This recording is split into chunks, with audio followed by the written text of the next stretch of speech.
Hey, good people. Thank you for being here, for choosing to come together across difference again and again and again with the No Kings Coalition. You joined us over a year ago when we made Meaning of the Moment.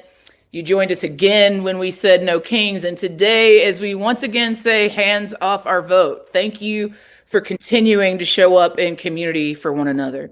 If this is your first time joining, I want to give you a particularly special welcome. We don't regard it robbery that you are joining this community.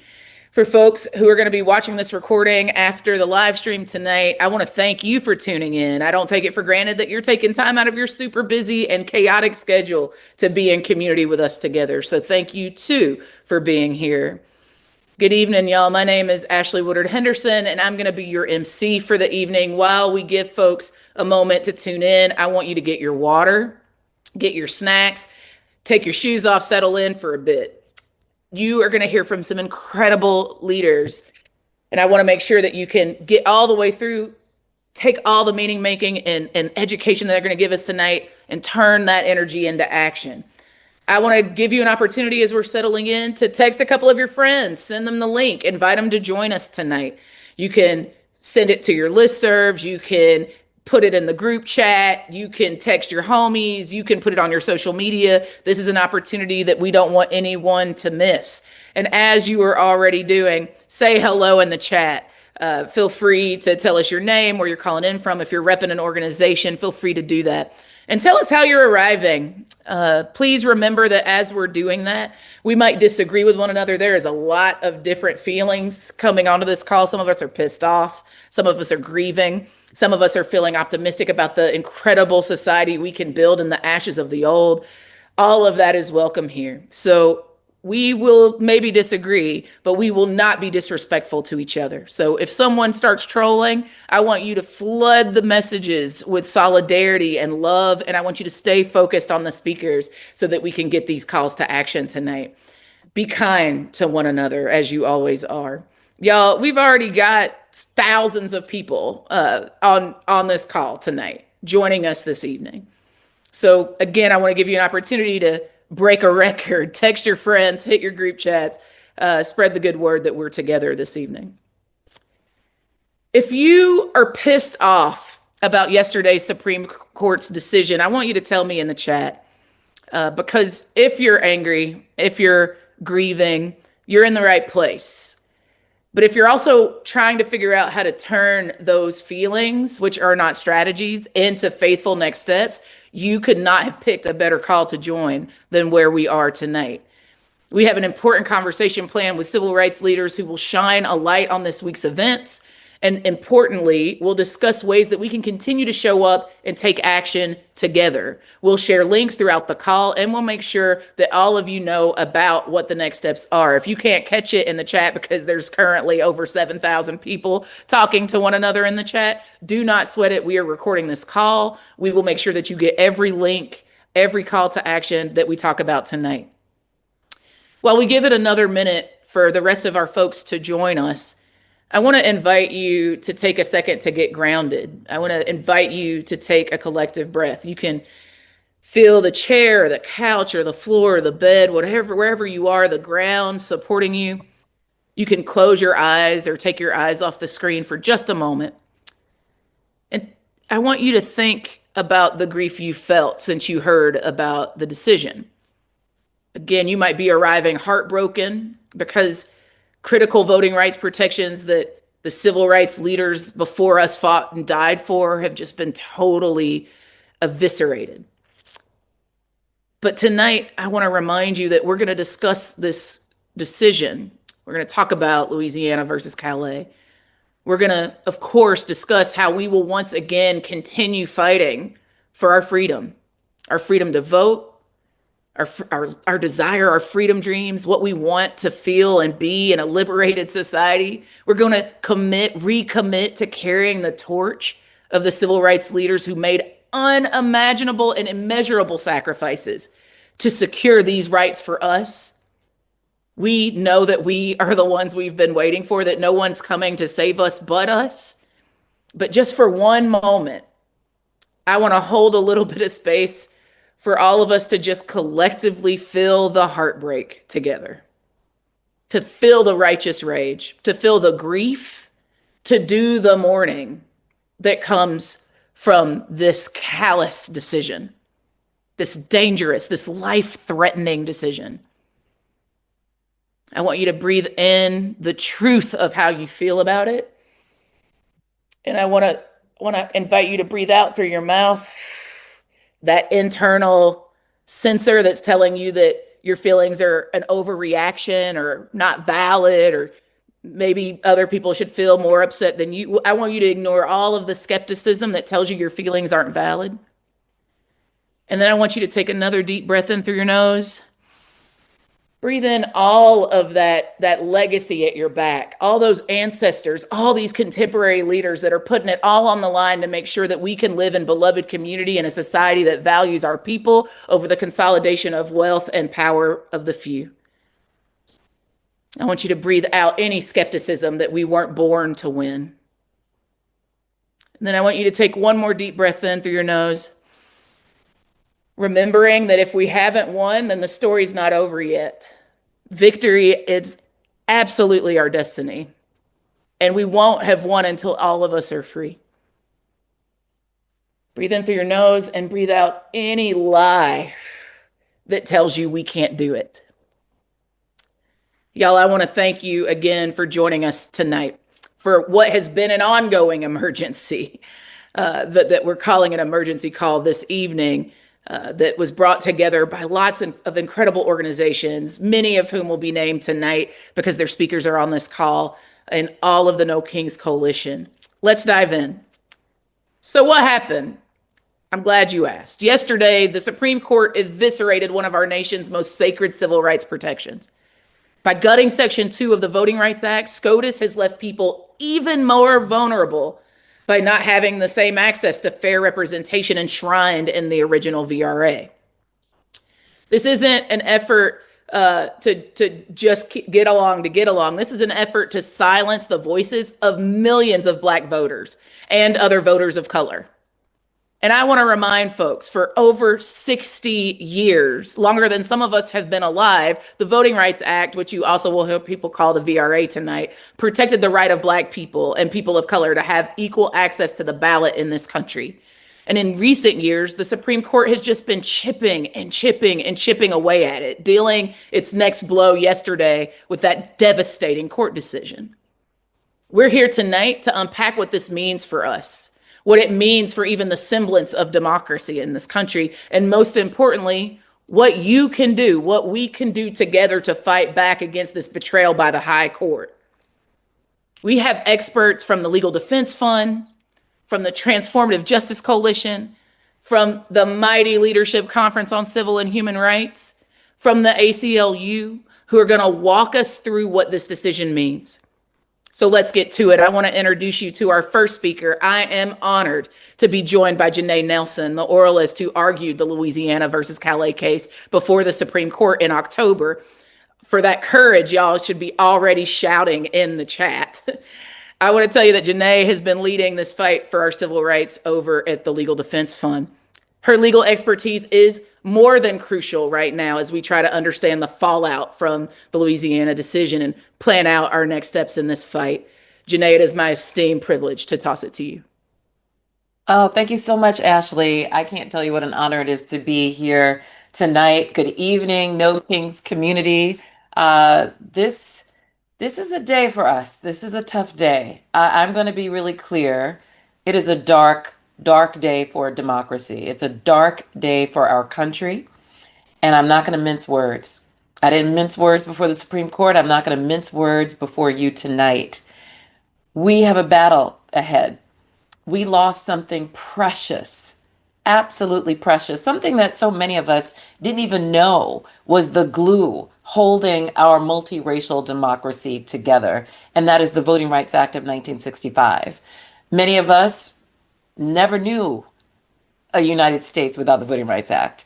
We didn't understand that this piece of legislation is what ushered into being a society where we could all expect to vote on an equal basis and have our votes cast and counted. And we could respect the right to vote as something that we all hold in equal measure, regardless of our background, our wealth, where we come from. It was the one equalizing bit of power that we all possessed. And what the Supreme Court did yesterday is upended that by inviting partisan actors to enact maps that will entrench their power permanently and thereby diminish the votes of those people who they've locked out of power. And they are primarily Black voters, Latino voters, our growing Asian population of voters, Native American voters. And that is a huge problem for a democracy as racially and ethnically diverse as ours. So I will not pull any punches. We are in mourning. But we at LDF know how to mourn and fight at the same time. That's something we've been doing for 86 years. We know this. We know how to see impossibility and to confront it and to navigate it and then see the possibility on the other side. And that's what we're doing in this moment. So, as Ashley said, I have the honor of representing Black voters from Louisiana before the United States Supreme Court in this blockbuster case, along with our colleagues at the ACLU, who you'll hear from as well. And yesterday, the court not only struck down Louisiana's congressional map, it destroyed Section 2 of the Voting Rights Act. And for those who don't know, Section 2 was the last remaining nationwide statute that guarded against discrimination, racial discrimination in voting. And by killing that, the Supreme Court finished off a project that it's been doing for the past 13 years. It's been killing the Voting Rights Act in a death by 1,000 cuts. Some of you may know the case Shelby County versus Holder. This was something decided in 2013, and that took away Section 5 of the Voting Rights Act, which basically said if there's a new voting mechanism or rule or policy, you got to clear it first with the federal government in certain places because there's a history of discrimination. And we want to make sure that our democracy is moving forward and not backwards, that new laws are not going to make it harder for people to vote. They scrapped that in 2013. Then in 2021, there was a case called Brnovich, which meant to really deal with the voter suppression tactics that we're all now so used to, which frankly came from the fact that we no longer had a check on new voting laws.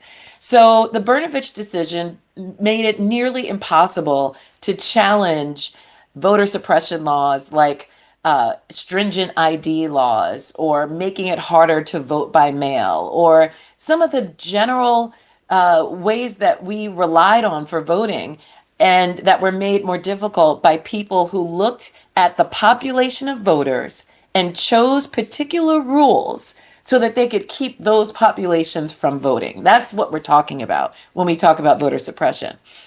And then finally, when we get to the decision in Calais, the last area where the Voting Rights Act was really still active in defending against the use of race as a means of entrenching political power. So manipulating Black voters by packing them in districts or spreading them out across a whole bunch of districts so that their power was diluted.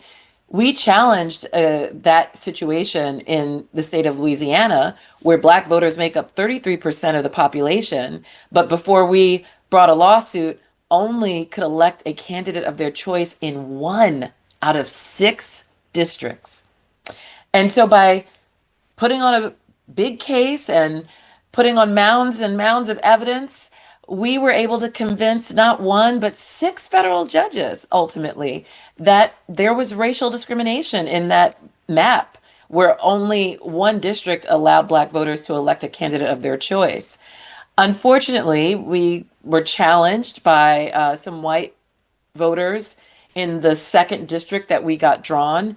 And yesterday, the court validated that grievance and said that not only was that map that we got unfair, was it unfair, but that in fact, Section 2 as a whole is largely unlawful or certainly unusable based on the new criteria that the court has given us. So, this is a significant blow for our country. Every person should feel an acute loss of momentum because we have, for the past 66 years, become increasingly diverse in the leadership of this country.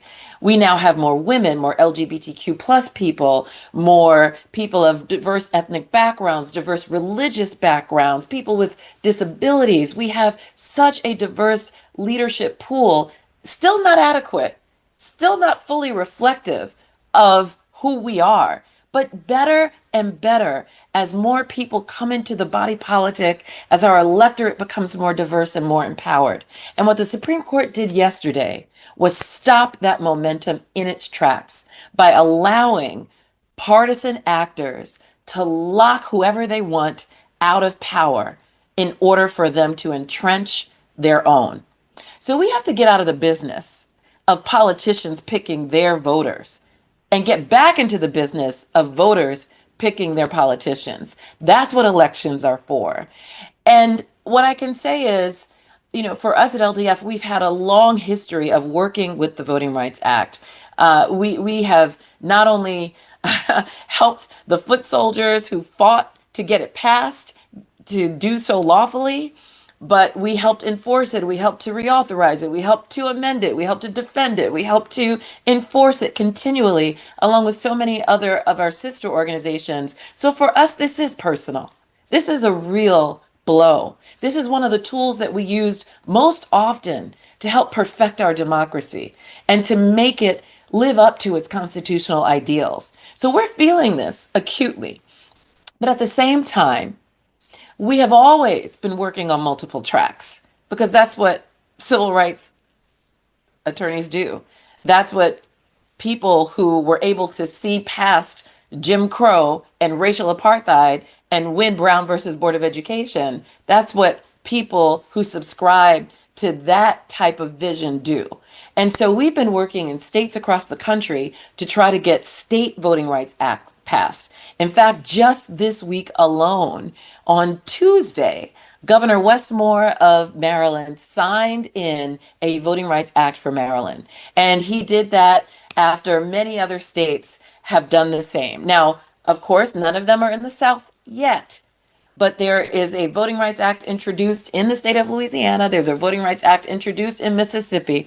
And people say, oh, you're never going to get it passed in those states. And they're right. You will never get it passed if you don't introduce it.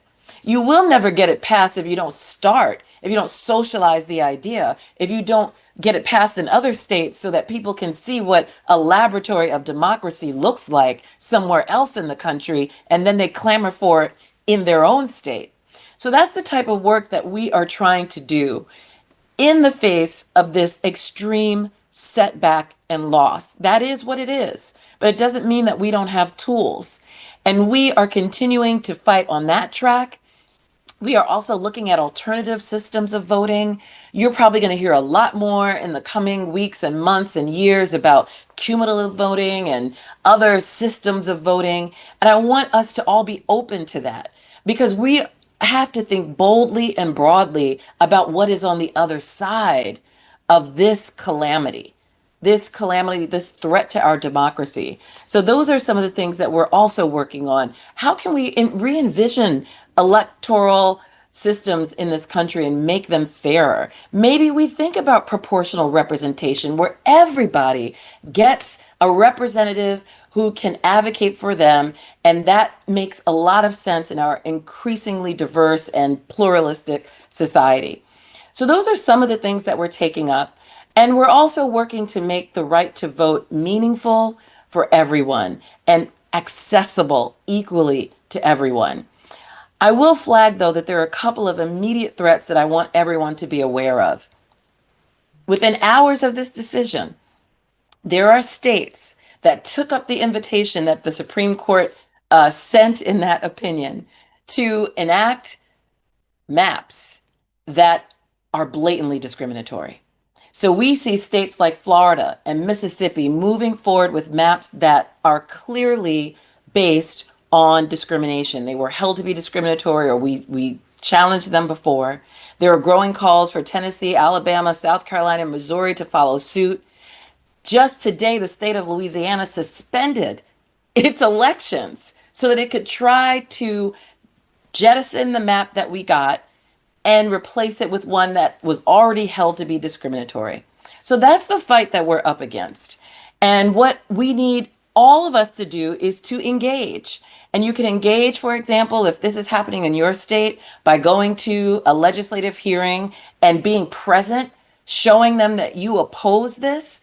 More important, if you can speak up, if you can get on the roster of people who will testify and you can tell them that you want to vote on a fair map, we invite you to do that. Work with a local advocacy organization or contact the Legal Defense Fund or one of our peer organizations. And also be prepared for the upcoming election to just engage. It's important that we are all active in the electoral system that we have. And so I think I will stop there. There's so much more I can say. But as I said, as we mourn, as we say with our full chest that the Supreme Court did us dirty, we can say that. And we can also say that we are unbowed, we are undeterred, and we are not going to give up this democracy that we have been building for more than 6 decades. Not this democracy that is necessary for our safety, for our security, and for the thriving of all people who live in this country. So I'm honored to be here. I invite you to go to ldf.vote and see some of the resources that we have to empower voters and to get in touch with us if you want to engage. We are here. We've been here for 86 years. We were built for this moment, and we are not going back. Thank you. Janae, we love you. We're so grateful for your leadership. And remember, y'all, go to the website. LDF is dropping toolkits by the dozen to help you actualize this sacred work in a town or a city near you. Make sure you check them out. Janae, we're so grateful for your leadership and your courage. Y'all, our next speaker is Sophia from the ACLU. Y'all know her. She's always on the front lines fighting for our rights in the courts. She's going to come and talk to us about strategy. She's going to bring years and years and years of her lived professional and personal experiences to talk to us about what we need to do to be taking on these rulings and pushing for what we know is right. Beloved Sophia, we will toss it to you next. Thank you, Ashley, and thank you so much for being with us on this, as Janae put it, dark, dark day, dark times. And it is energizing and uplifting to be here with so many people who want to join us as we figure out how to move forward and push for that promise of that multiracial democracy that we have been working for decades.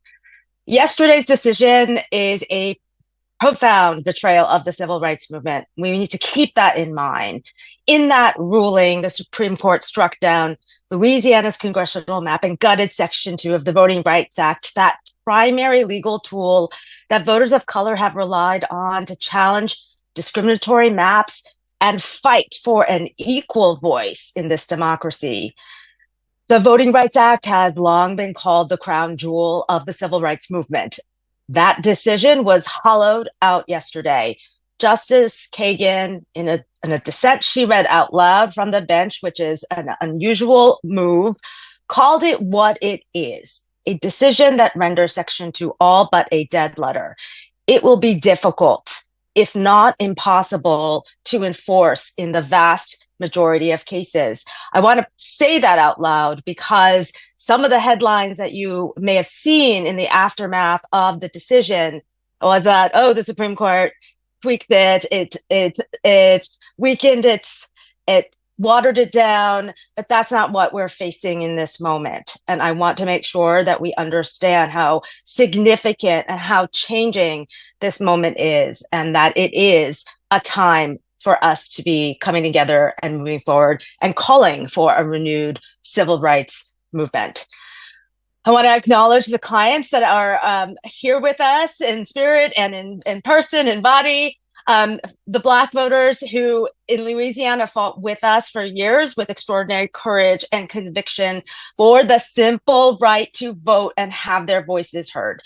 Yesterday's ruling, I feel like it was today. Yesterday's ruling was a setback. It is a setback for but their fight is certainly not over, and we will continue to stand with them today, tomorrow, in the years to come, in the days to come, weeks to come, years to come.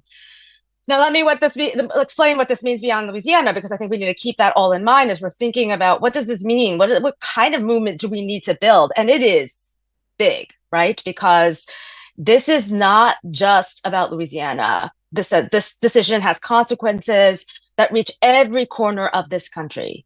We're not just talking about one congressional map. We are talking about congressional districts, state legislative maps, city councils, school boards, every level at which communities of color have fought for true representation.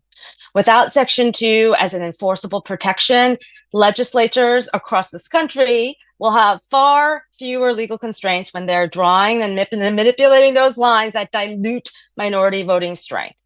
Fair districts that took decades and decades of litigation and all of your work to achieve are now at risk. And the communities that lose representation, they don't just lose a seat, they lose a voice on healthcare, education, infrastructure, economic opportunity, whatever it is, you have lost your chance to define that.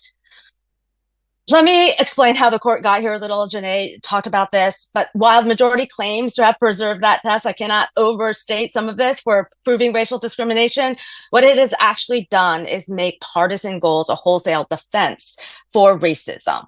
States can now point to partisan objectives to justify maps that strip voters of color of representation, and federal courts will have little basis to intervene.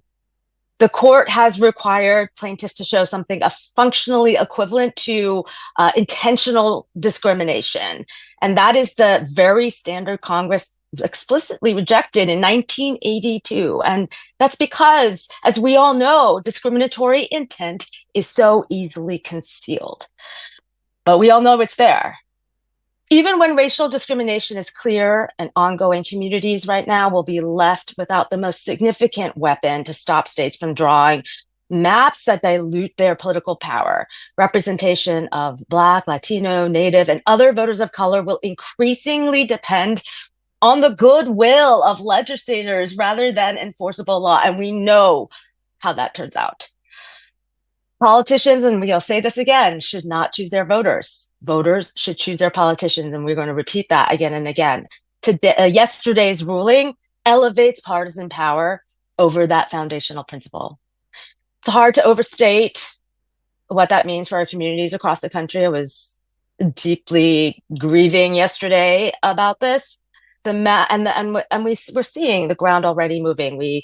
Florida just had that special legislative session to pass those new maps. We've seen what has happened during this race to the bottom with the mid-decade redistricting in Texas and Missouri, North Carolina, and Ohio. This is not a future threat. It's happening already today. It's accelerated by the decision yesterday.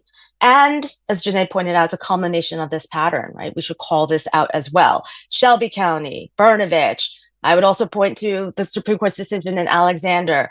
This court, and now Callais, this court has progressively stripped away the legal architecture built through the sacrifice of the civil rights movement. And Justice Thomas's concurrence in that decision, I want to flag, signals that at least some members of the court might be willing to go further still.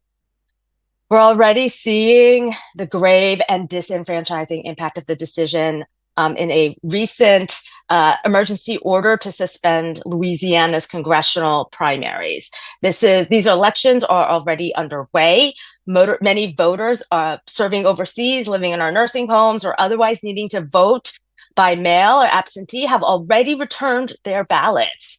Moving the election now means literally erasing their votes. Groups like the Power Coalition have been educating voters for months on these elections, and the change to close primaries in this state. So moving this election right now would cause immense confusion for voters, sow chaos in the election process, all in the name of stripping Black voters of their voting rights. And I have no doubt that these challenges can and should be challenged. It is just blatant what we are seeing right now. The attempt to suspend Louisiana's primary after voting has already begun will disenfranchise eligible voters. We know this. And this appears to be really a shameful attempt to weaponize the court's decision to manipulate an election that is already underway. Overseas voters, disabled voters, and others who have relied on to cast absentee ballots now face that very real possibility of erasure. Any efforts to do this are going to be challenged, and I just want to point out how brazen the actions of state legislators, of politicians have been as the Supreme Court has greenlit these attempts, these opportunities now to take advantage of this moment and try to strip voters of color of their power and to accrue power to themselves. And we must stand in the breach as this is happening. I will point out that many of you are wondering what you can do to protect our democracy. We've talked about a little bit of this in the link. We're dropping a link to in the chat. We're dropping a link to sign up as a democracy defender with the ACLU. So one additional thing that will flag. This will connect you with calls to action you can take to stand up to defend voting rights and access to voting. I'm going to end just and say the promise of a multiracial democracy, the idea that every community has an equal voice in how they are governed, it is worth fighting for. It has never been fully realized. I don't want to suggest that it has, but yesterday's decision is certainly a profound setback in that fight. But I want to say, and that's why we're all here today, we are certainly not giving up on that fight. We will continue fighting in state courts, in legislatures, and in every forum where voters of color are being shut out of our democracy. We do not have to settle for pessimism. Democracy will not fall on our watch. Thank you. I'll pass it back to you, Ashley. Sophia, we appreciate you. Y'all take a deep breath. I see y'all buzzing in the chat. Pam, I promise you we're going to talk about what's happening tomorrow. It's coming. And for folks that are like, hey, man, like, I get it. I'm just trying to figure out what to do. There have been multiple calls to action already, but let me remind you of a couple that we've been dropping in the chat along the way. One is you can share the LDF social toolkit. Encourage your supporters, your neighbors, your friends to educate each other about the impact of Calais. Part of the reason for the explanation and the re-explanation is that we actually aren't all caught up about the role of this lawsuit and the role of the Supreme Court in totally dismantling even the semblance of democracy in this country. And we can only move as fast as our least understanding beloved. So we're trying to make sure we do that. So this toolkit helps us do that. And it also helps point us in the direction of being able to advocate for fair maps at the local and the state level as the federal government continues to implode at the expense of all of us. You also can check out the Democracy Defenders sign up that Sophia just talked about, which again talks about the work to protect and safeguard coalitions on the state level, helping to support folks to participate in the electoral process. And you can also spread the word and get other people to sign up. There are even more calls to action coming, so I'm going to keep us moving. And again, thank you so much, Sophia, for this breakdown so that we can understand the impacts of the ruling. Thank you, Janae. It's important that we as a movement understand not only what happened, but how it's affecting our communities, Black folks, folks of color, and across all sorts of differences in every nook and cranny of this country. Now, we're going to pivot to hear from folks who actually took significant risk and stepped up to defend the voting rights of Black folks in Louisiana, the clients behind this landmark case. Together, they took their fight for fair representation all the way to the Supreme Court, and that fight will not end with the ruling from yesterday. You're going to hear from Devontae Lewis, who will be followed by Press Robinson. Devontae, I'll toss it to you first. Well, thank you so much, and it's such a pleasure to join you and to join my dear mentor and friend, Press Robinson, who led this fight. I'm one of the youngest plaintiffs. I was the youngest plaintiff in this Robinson original lawsuit and intervener in Calais. And I'm also the youngest person ever elected to the Louisiana Public Service Commission, a commission that was created in the early 1900s. But until 1992, with a challenge from a VRA complaint there has been no Black people serving on this board. When I was elected in 2022, I became only the third person ever who is Black to serve on this board. We got our first Black member in 92, the exact year that I was born. So only in my lifetime has Louisiana had a Black member of the Louisiana Public Service Commission. So I understand and am deeply aware of the responsibility that it means in our political process to have representation and to bring change to our community. But what we saw yesterday from the Supreme Court is that they failed in their responsibility to protect the rights of the people of Louisiana and the rights of people all across. And I think Justice Kagan put it best when she said this decision in Section 2 is a dead letter.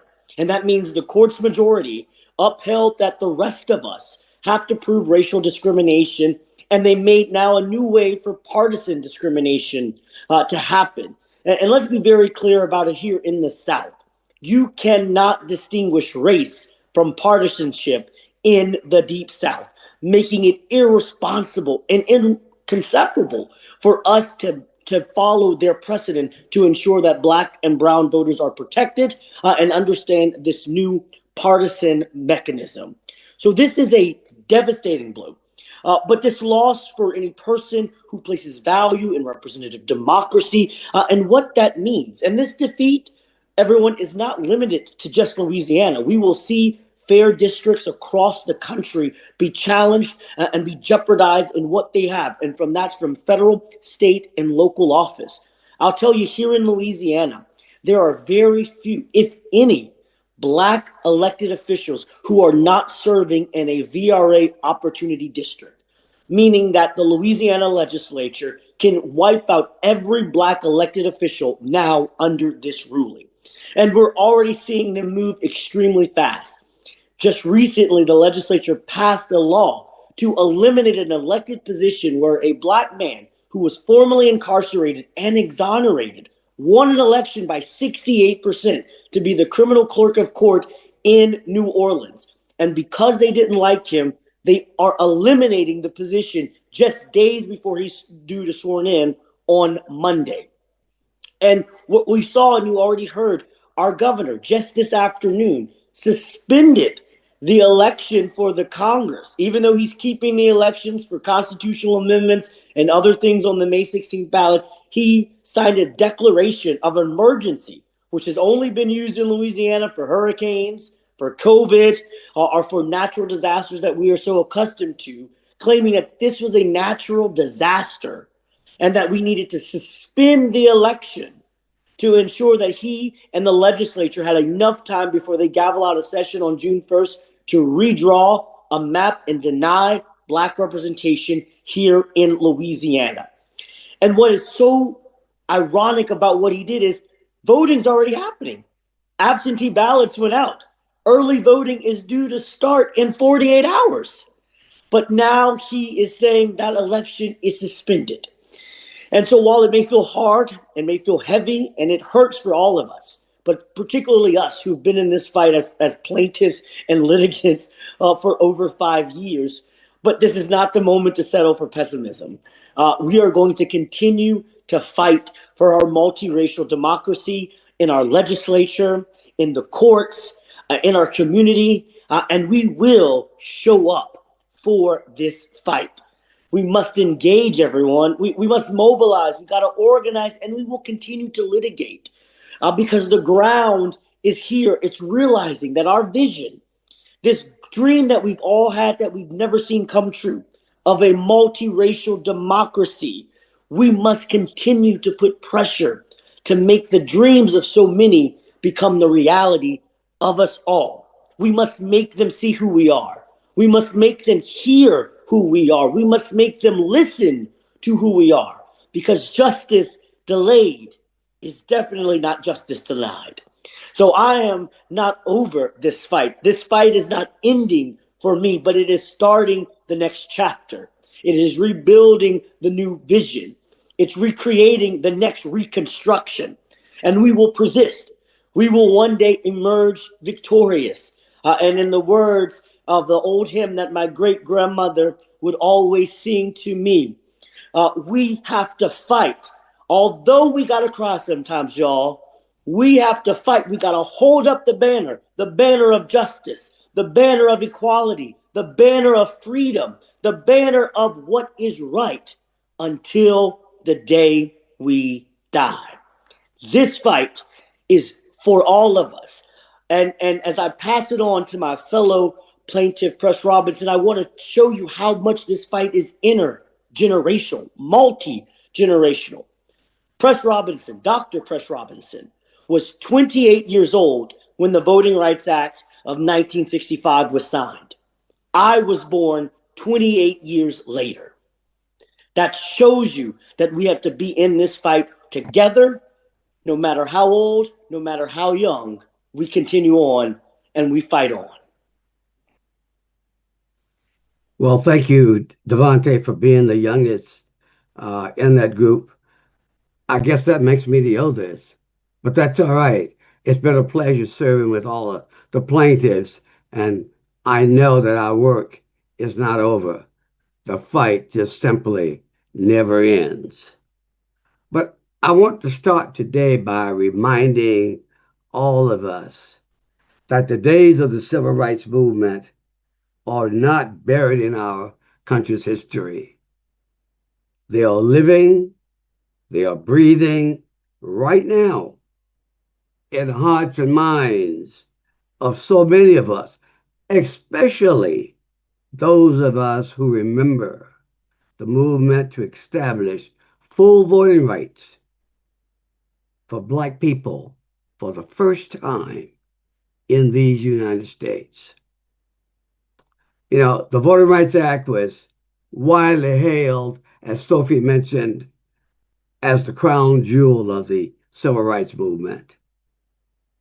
But even before yesterday's decision, the Supreme Court had already stifled the full might of the Voting Rights Act, most stringent provisions. In many ways, the VRA was a shredded shield. But after yesterday, it's been reduced to scrap metal. The ruling the Roberts Court issued, in my estimation, is the height of hypocrisy. They have issued euphemisms on the state of the Voting Rights Act to cover up the fact that they gutted it in all but name. This is not how our system is supposed to work. You know, and as Janae said, politicians should not choose their voters. Voters should choose their politicians. But this decision was a choice to ignore reality, quite frankly, in favor of a colorblind fantasy. The conservative justices of this court keep using and evoking over and over again. They are attempting to supplant congressional authority and cave to partisan regime.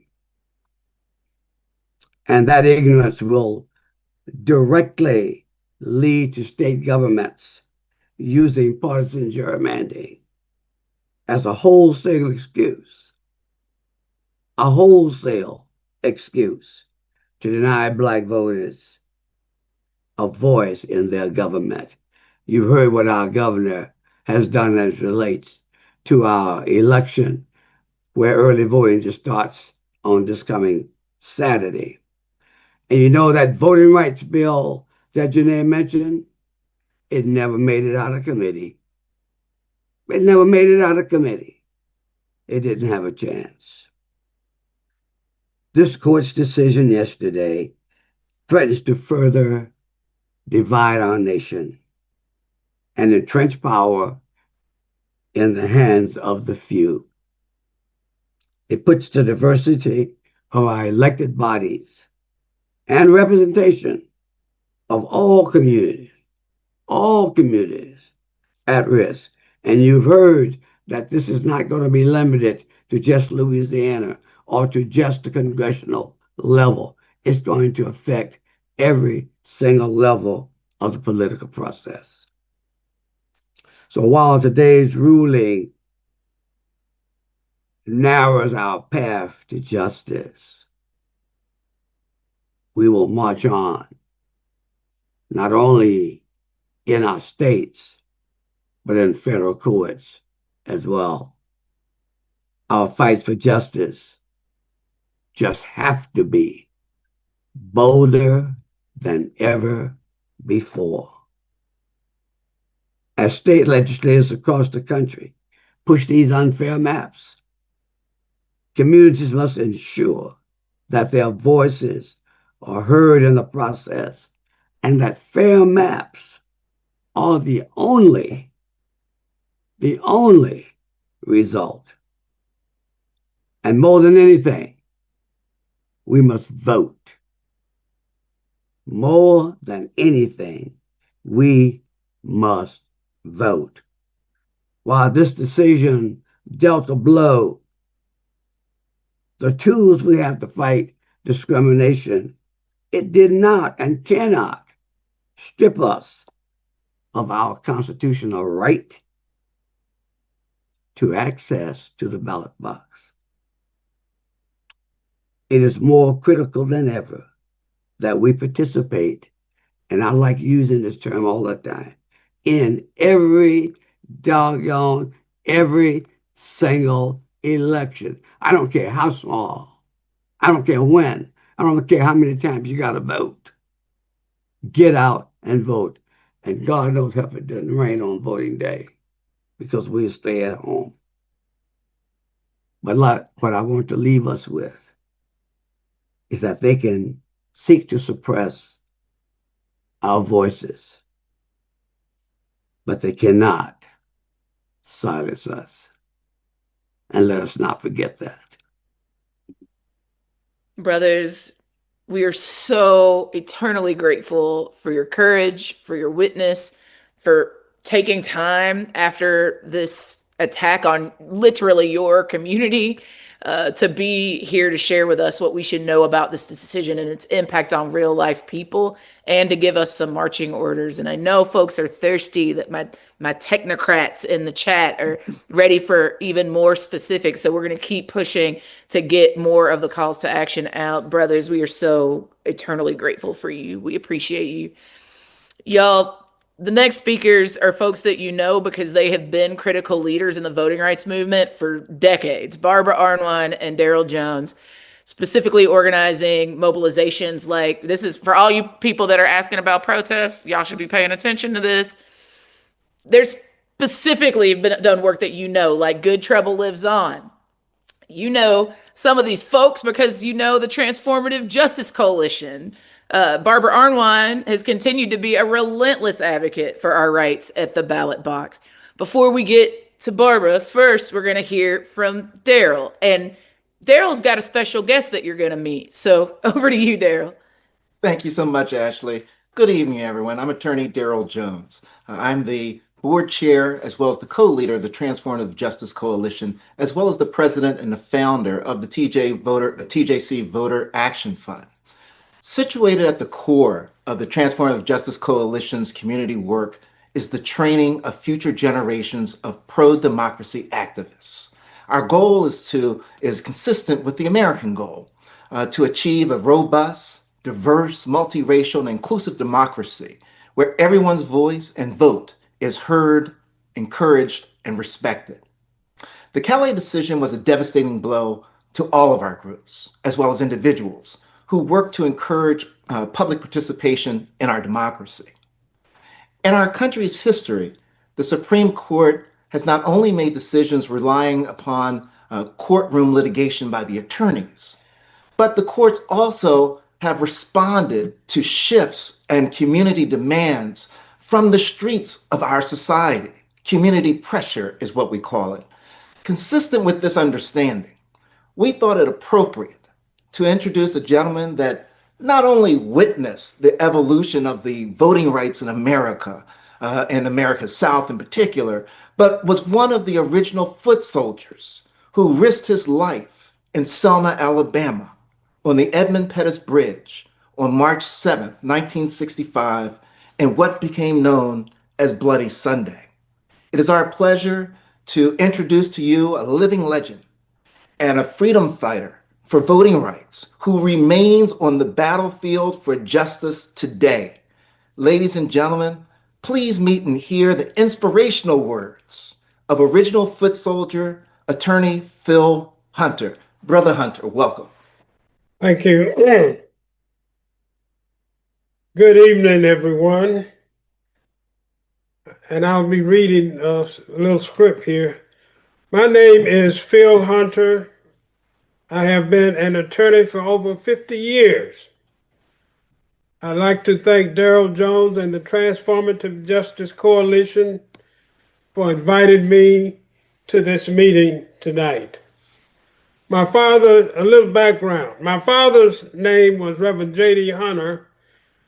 In Selma, Alabama, he was a member of the Courageous Eight, which meant that men and women who were courageous Selmians who fought tirelessly against white supremacy, domination, and discriminatory practices. Starting in the 50s, he stood up and they were blacklisted for their efforts by the White Citizen Council. He and others were the early freedom fighters who stood in the gap early on in the civil rights movement in Selma. On Sunday, March 7th, 1965, I joined Congressman John Lewis, Jose Williams, Diana Nash, Miss Amelia Boynton, and hundreds of other peaceful civil rights marchers in Selma, Alabama, to cross that infamous Edmund Pettus Bridge on our way to Montgomery, Alabama. By the way, the bridge is named after a Klansman, the Grand Wizard and ex-Army Major General Edmund Pettus. We assemble and march to protect the unjust police slaying of Jimmy Lee Jackson of Marion, Alabama, who was killed while demanding voting rights as he was protecting his mother and grandfather from being beaten by a state trooper of the Alabama State Troopers Association. I was then 17 years of age, too young to vote, but old enough to know that equal voting rights was paramount to the building of a multiracial, inclusive democracy and society. While growing up in a segregated apartheid city and state. For many of you watching, the brutality of Bloody Sunday was a historical event that ushered in the Voting Rights Act. For me and others, foot soldiers, Bloody Sunday is integral to our identity and is omnipresent in our minds and psyche daily. I vividly remember the tear gas, the beatings, the horses, the crying out, the state police and Jim Clark charging at us with blood in their eyes, wielding billy clubs, trying to inflict maximum harm on us to stop us from walking 50 miles to Montgomery, Alabama, to petition Governor George Wallace, the arch racist governor, for representation and voting rights, for fair representation and voting rights. As foot soldiers, we were determined to make America live up to its creed and value and respect everyone's right to vote and build a multiracial, inclusive democracy. Learning of the U.S. Supreme Court's recent decision, or as Justice Kagan appropriately wrote in her powerful 42-page dissent, that the court betrays its duty to faithfully implement the great statute that Congress wrote, the Voting Rights Act, was painful to me. Those were her words. The decision was painful for those of us who peacefully laid our bodies on the line for voting and other rights. The pain endured by us who were on the receiving end of brutal police batons pales in comparison to the pain of the majority's decision in Callais. While the Supreme Court betrayal is a kick in the gut, we have faced overwhelming odds before and have crossed various bridges to achieve and march toward representations and voting rights. In many ways, the Callais decision is another bridge we must cross.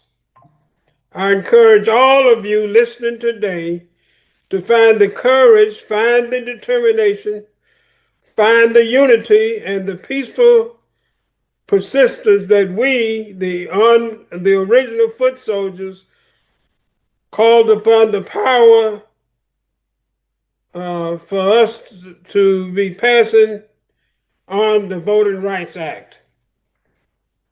I say stand up. This is not the time to sit down and accept a defeatist attitude. I say standing up, let's fight the good fight and renew our spirit and resolve to go forward. Don't shirk or lower your guards now. We must fight, and overcome the challenges today. Let's fight. Put your fighting gloves on with some brass knuckles. Let's fight. God is on our side. I leave you with the words from Isaiah 41, verse 10, which reads, "Fear not, for I am with you. Be not dismayed, for I am your God. I will strengthen you. Yes, I will help you. I will uphold you with my righteous hand."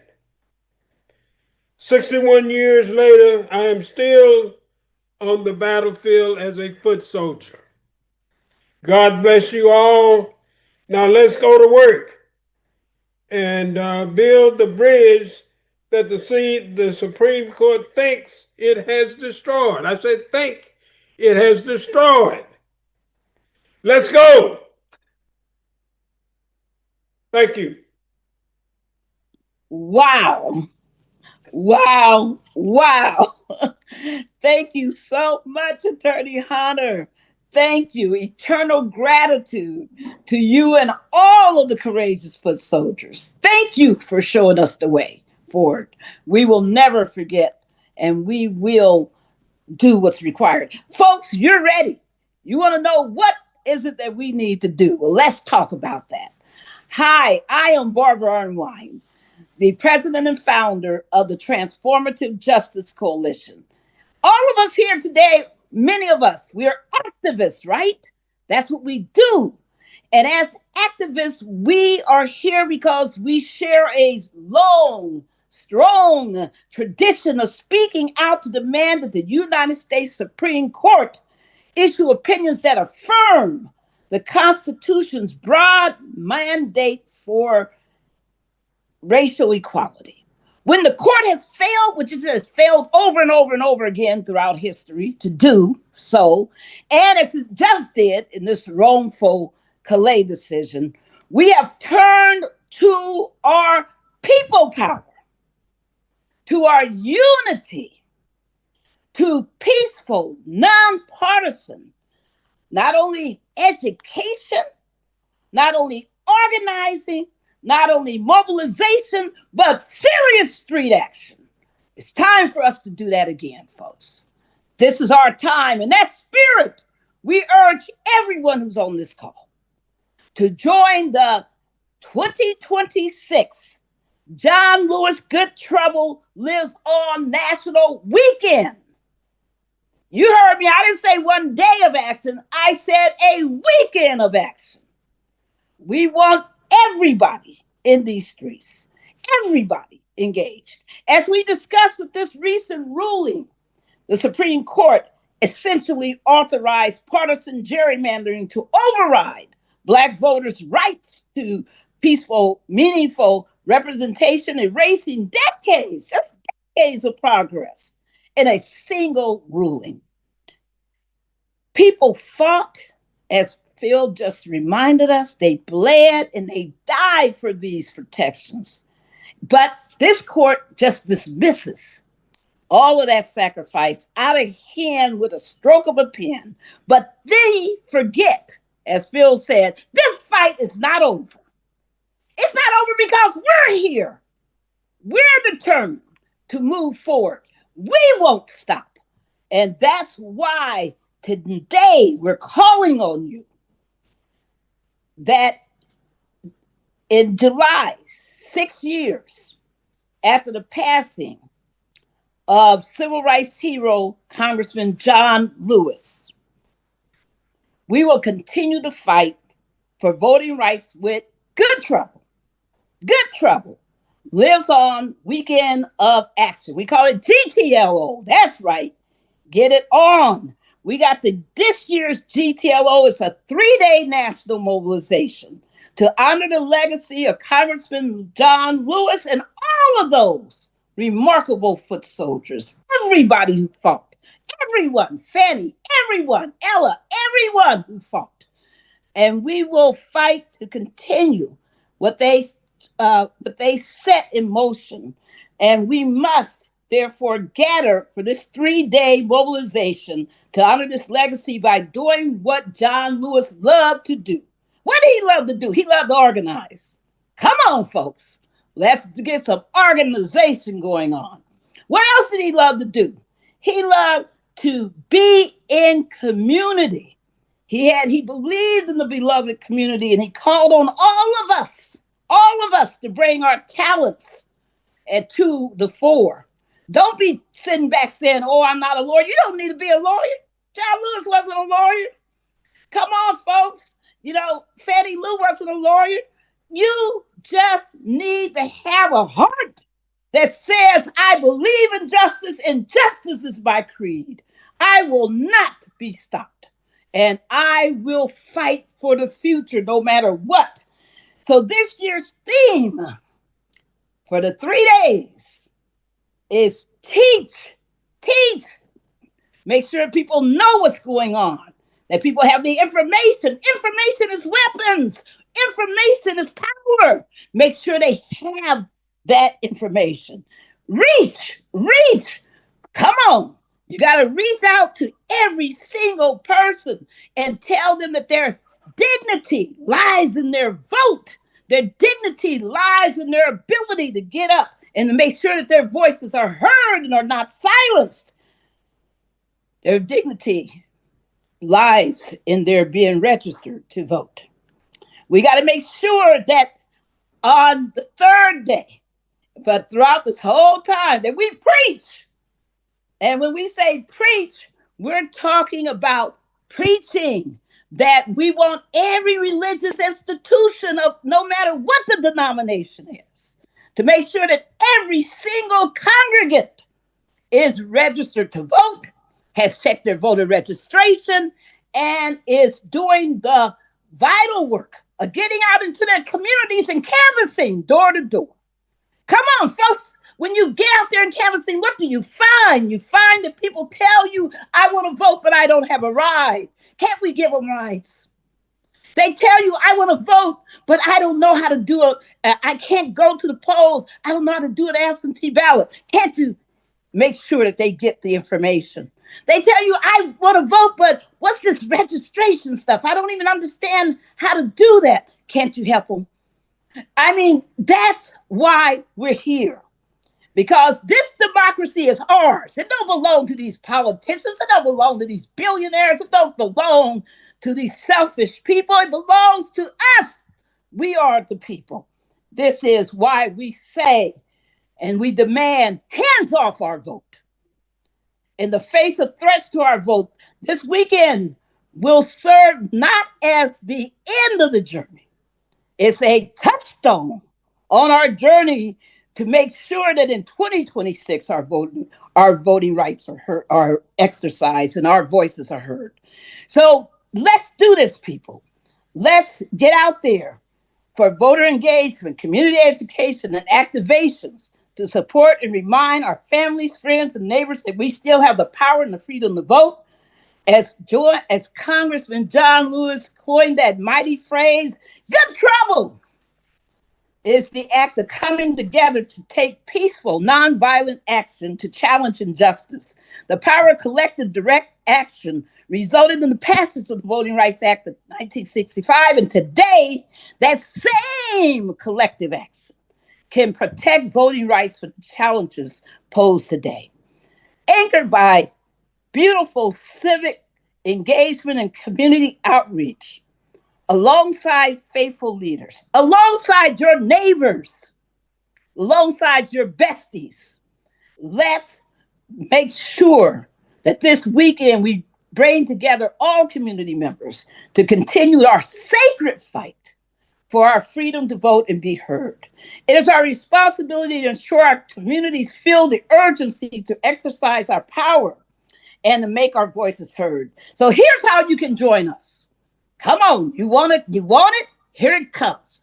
First of all, we want to make sure that you sign a pledge, that you pledge here and now to take action, to be with us on July 17th through the 19th.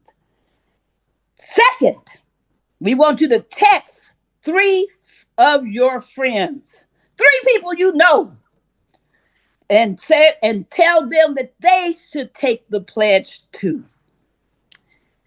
Thirdly, we're going to give you language that you can use in this outreach. If you're saying, "Ooh, I'm not sure how to do all that, but I like the way it sounds," okay, we're going to give you the language where you can do that. And we also want to make sure, and you can text your friends and be sure to send them our Pledge to Act page at goodtroubleliveson.org/pledge to act. Did you hear that? Pledge to act. Not pledge to bowl, pledge to act. Pledge to make the change. Come on now. And the last thing we want to make sure you do is that you join us on our movement call on May 14th. Yes, these are the things you can do. Our movement call on May 14th, where you can sign up, be part of this, where you can learn more about how you host events, more about how you do this canvassing, more about how you do all of these needed tasks in this time, how you make the difference, how you are amazing. Please, to RSVP, to join us, go to goodtroubleliveson.org/launch call. Folks, let's make good trouble. Let's be defiant in the face of denial. Let's make necessary trouble. Thank you so much. Thanks, everybody. What a fight we're engaged in, but we, as Janae said, are made for this moment. Back to you, Ashley. Thank you. Whew. If you don't feel fired up and ready to go to teach, preach, make good trouble from now and through the weekend of action, man. So to Barbara, to Daryl, to our original foot soldier hero, we see you, we appreciate you. Y'all, let's just be honest. We couldn't have a call tonight about voting rights without hearing from our next speaker. The incredible Maya Wiley is a champion for civil rights and a leading voice in this movement. She leads the Leadership Conference on Civil and Human Rights, the nation's oldest, largest, and most diverse civil and human rights coalition. And she's been fighting for our communities. Whether we're in the room or not, I can tell you that if Maya is there, we are there. Maya, thank you for joining us tonight. I'll pass it to you. Ashley Henderson, you are a treasure. Barbara Arnwine, Daryl Jones, you are fierce. I can't say how powerful Devontae's leadership is, having gotten to see it firsthand on the ground in Louisiana. I want to thank, I don't know what to say about Janae Nelson and Sophia Lakin, except they demonstrate what it means to be a consistent, not just foot soldier, but legal leader that demonstrates that it matters what we do, not just in the streets, which is critical, but also in the courtroom. Janae did us proud in that opinion. And when I read that disgrace,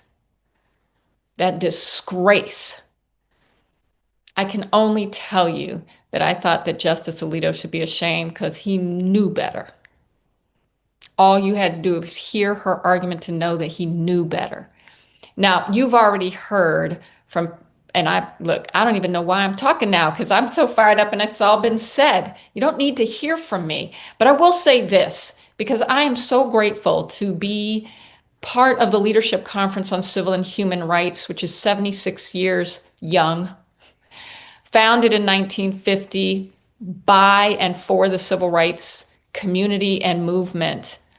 And at the time of the passing of the Voting Rights Act of 1965, it was the coalition that was the leadership conference that was able to take the energy and the activism and the bravery of foot soldiers from Selma and across the country to drive that home that we needed the protections of the Voting Rights Act of 1965 in order to perfect this union. Because I'm going to say something. We're in No Kings. So grateful for the ACLU and Indivisible for this. So grateful for everyone who organizes No Kings. I'm going to say this. The only way we have a democracy is through civil rights. If there are no civil rights, there is no democracy. If there is no Voting Rights Act, there is no multiracial democracy. And one of the things I want to thank the Supreme Court for proving is it is supremely unjust. It is a disgrace and it has earned the lowest approval ratings that we have seen because it has spent its time and energy in undermining our fundamental rights, in disgracing our Constitution, in forgetting that we fought a civil war, and ignoring the fact and actually intentionally trying to gaslight us in this disgraceful opinion about discrimination in this country. Because when you read this opinion, what it is trying to tell us and what Justice Alito says out loud is, there's no evidence of intentional discrimination. Isn't that great? It's an effort to say, it doesn't happen anymore. Now, I don't know about you, but I watched the footage on January 6, 2021. I saw not only Confederate flags, we saw the shirts and the symbols of white supremacy and neo-Nazism. And we saw it using violence to prevent the certification of votes from voters. Now, here's the thing.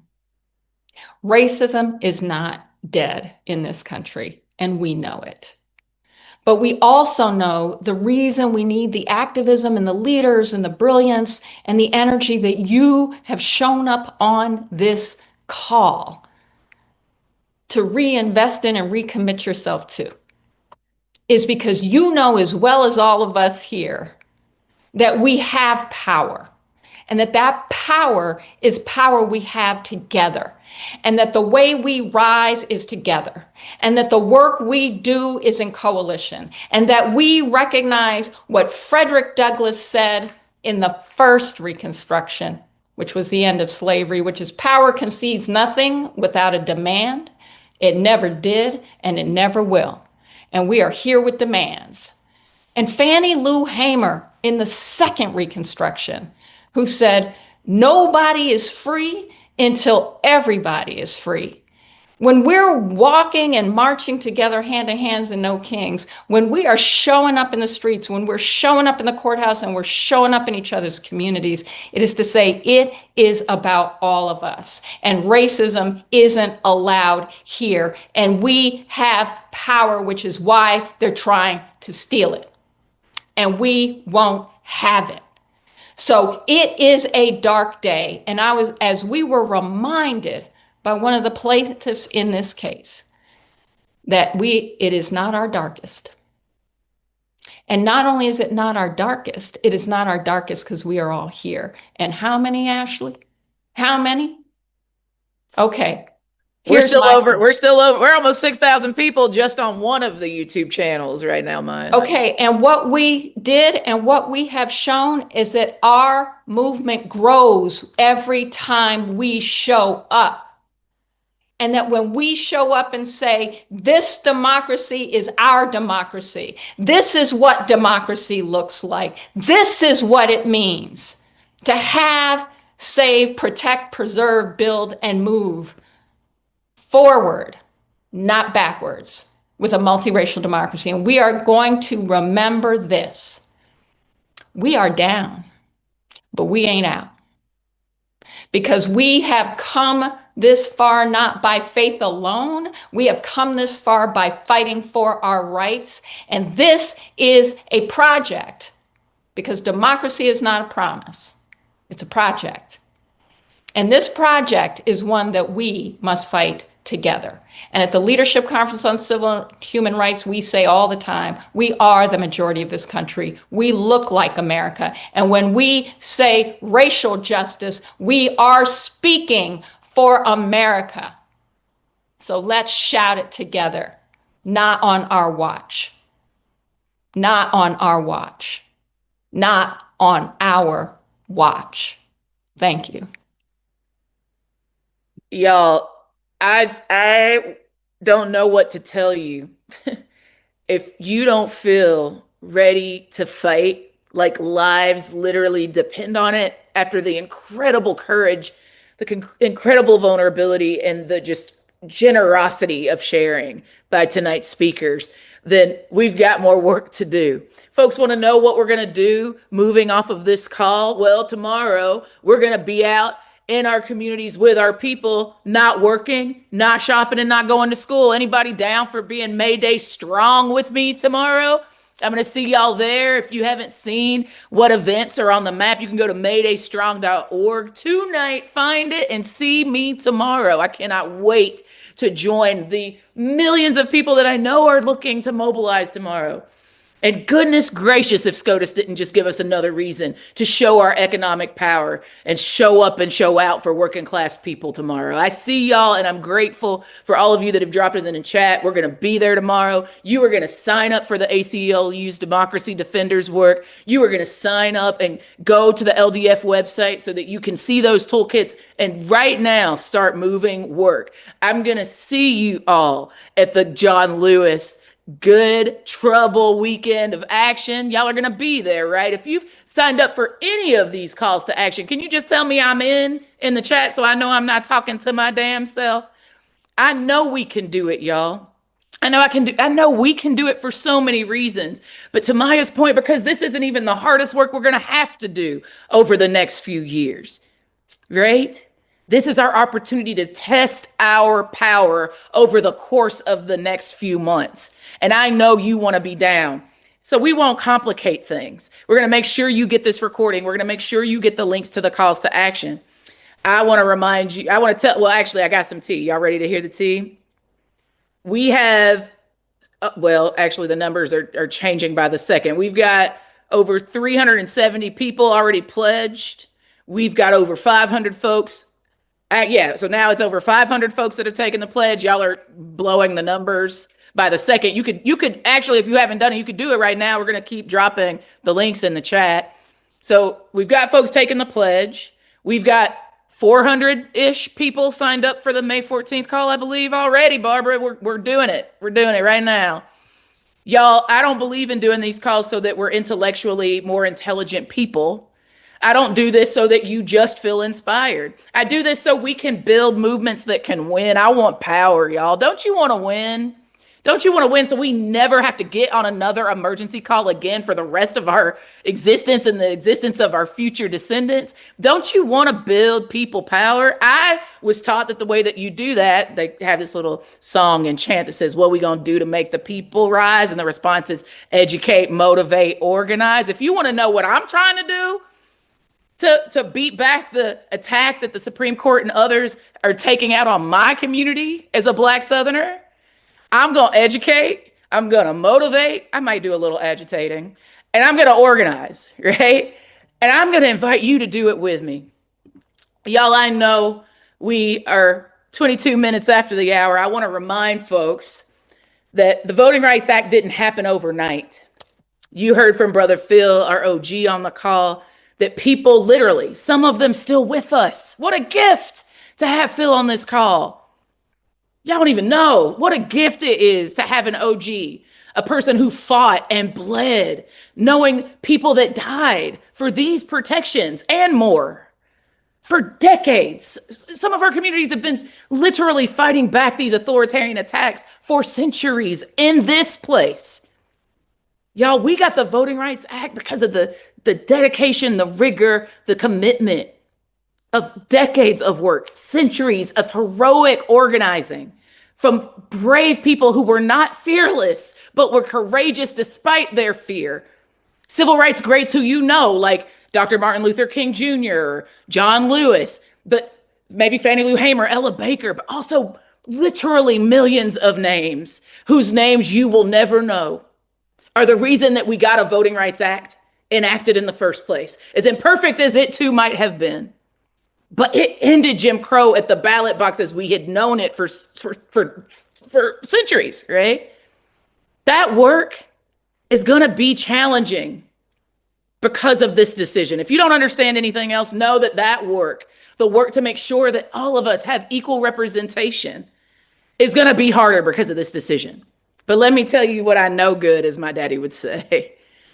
We were built for such a time as this.